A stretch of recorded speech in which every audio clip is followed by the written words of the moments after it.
Welcome to this episode of Uplifting News Sleep Aid Daily, where we read you good news to fall asleep to. Today is Monday, April 20th, 2020.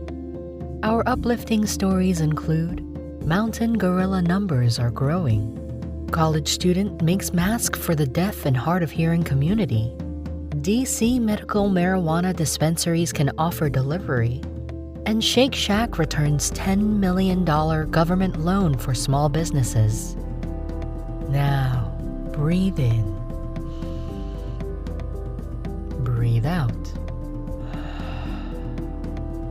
And relax as we dive into these stories.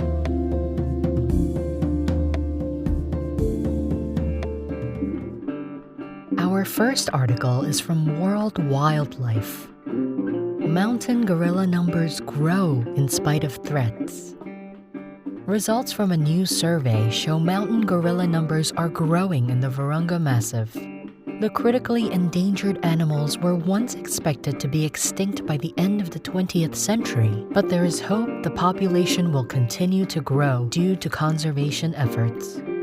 Findings show populations in the Virunga Massif have grown to 604 individuals, up from 480 individuals in 2010. This puts the total global wild gorilla population over 1,000 individuals. Mountain gorillas are the only species of ape not seeing a decline in numbers. This hopeful news for mountain gorillas solidifies an upward population trend that started over a decade ago. Bas Huybrecht, manager for African species conservation at WWF. It is the result of impressive long-term collective conservation efforts between the 3 gorilla range countries and their partners, which not only benefits our closest relatives but also supports the livelihoods of local people in the Virungas. The Virunga Massif spans 111,445 acres in the DRC, Rwanda, and Uganda, and is one of the only 2 isolated areas mountain gorillas live. Field teams surveyed the region to determine the population and demographics of mountain gorillas. For the first time, field teams use electronic devices to collect data and information about the mountain dwellers and threats they may face.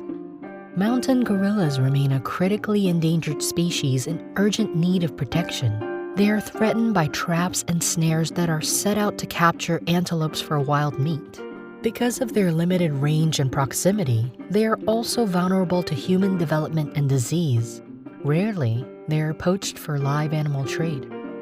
WWF is working with the International Gorilla Conservation Program to secure a future for mountain gorillas by reducing threats to the species and protecting their forest habitat.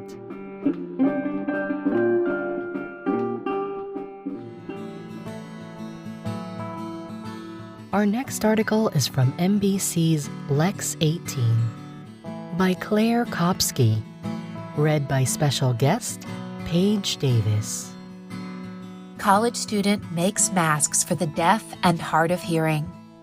A college senior from Versailles put her stir-craziness to good use with a project that will help the deaf and hard of hearing community. I just saw that people were making masks on Facebook for everyone to have instead of the throwaway masks, and I was like, what about the deaf and hard of hearing population? Explained 21-year-old Ashley Lawrence. Lawrence is a senior studying education for the deaf and hard of hearing at Eastern Kentucky University. Due to the virus, she is living back at home and doing her student teaching from home. I felt like there was a huge population that was being looked over, Lawrence said. We're all panicking right now, and so a lot of people are just not being thought of. So I felt like it was very important that even at a time like this, people need to have that communication. After a conversation with her mom, they put their craft skills to work. We started out making them with bed sheets that we had, and luckily bed sheets are big, Lawrence said. So we have 2 or 3 sets, so we're making them out of that.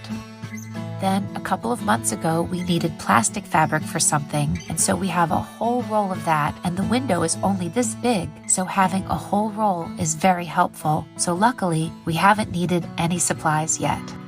With her mission centered around the deaf and hard of hearing community, she is going the extra mile. We're trying different things for people with cochlear implants and hearing aids if they can't wrap around the ears, Lawrence said. We're making some that have around the head and around the neck.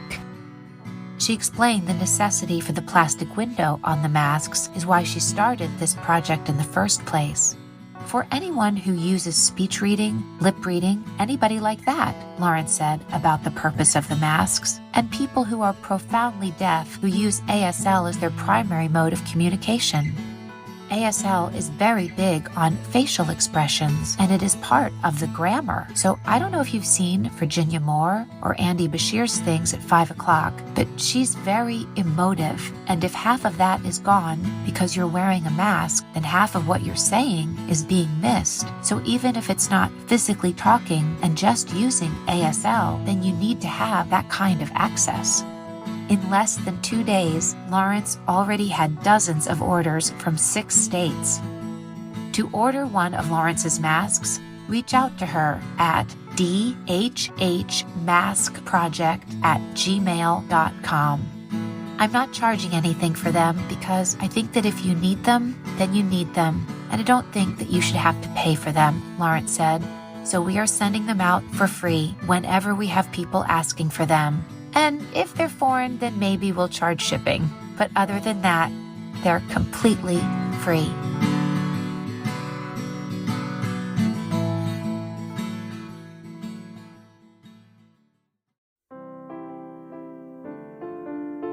This podcast is hosted on Anchor.fm. If you haven't heard about Anchor, it's the easiest way to make a podcast. It's free. There's creation tools to allow you to record and edit your podcast right from your phone or computer. Anchor will distribute the podcast for you so it can be heard on Spotify, Apple Podcasts, and many more. It's everything you need to make a podcast in one place. Download the free Anchor app or go to Anchor.fm to get started.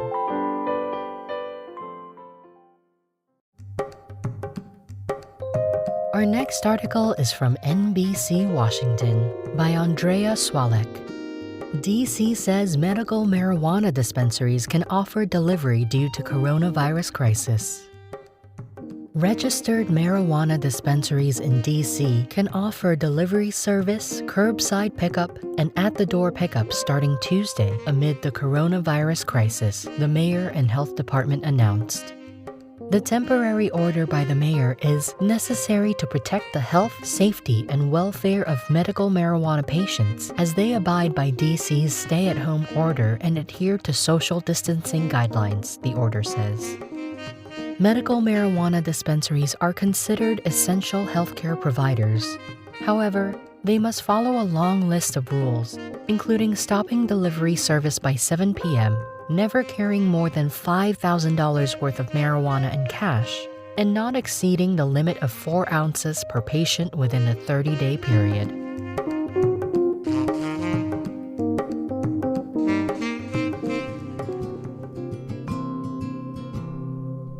Our last article is from NBC News by Stephanie Rule and Alex Johnson. Shake Shack returning $10 million government loan meant for small businesses. Shake Shack, one of several large restaurant chains that got federal loans through the coronavirus stimulus law meant to help small businesses, said Sunday night that it is giving all $10 million back.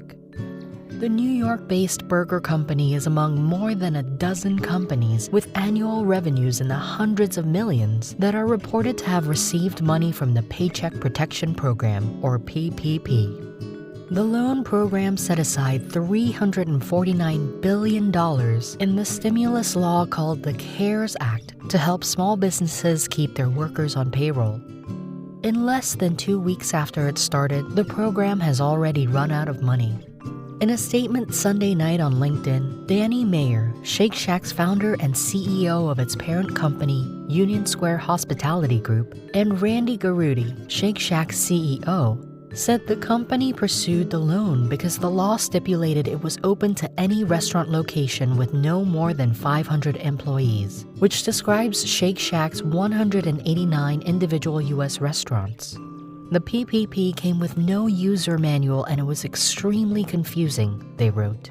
The program offered to forgive loans if recipients rehired furloughed and laid off workers by June. And because Shake Shack and its parent company had already furloughed hundreds of employees, they said, they gambled that the best chance of keeping our teams working off the unemployment line and hiring back our furloughed and laid off employees would be to apply now and hope things would be clarified in time. But they had no idea the fund would dry up so quickly. So after they were able to secure separate funding last week, we've decided to immediately return the entire $10 million so restaurants that need it most can get it now. We now know that the first phase of the PPP was underfunded and many who need it most haven't gotten any assistance, Mayor Angarudi wrote, urging Congress to ensure that all restaurants, no matter their size, have equal ability to get back on their feet and hire back their teams. Our people would benefit from a $10 million PPP loan, but we're fortunate now to have access to capital that others do not, they wrote. Until every restaurant that needs it has the same opportunity to receive assistance, we're returning ours.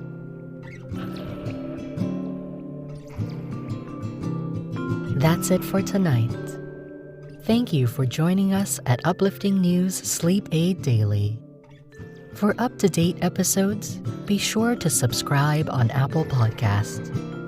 Visit unsadpodcast.com for more episodes and information. Stay safe and stay inside.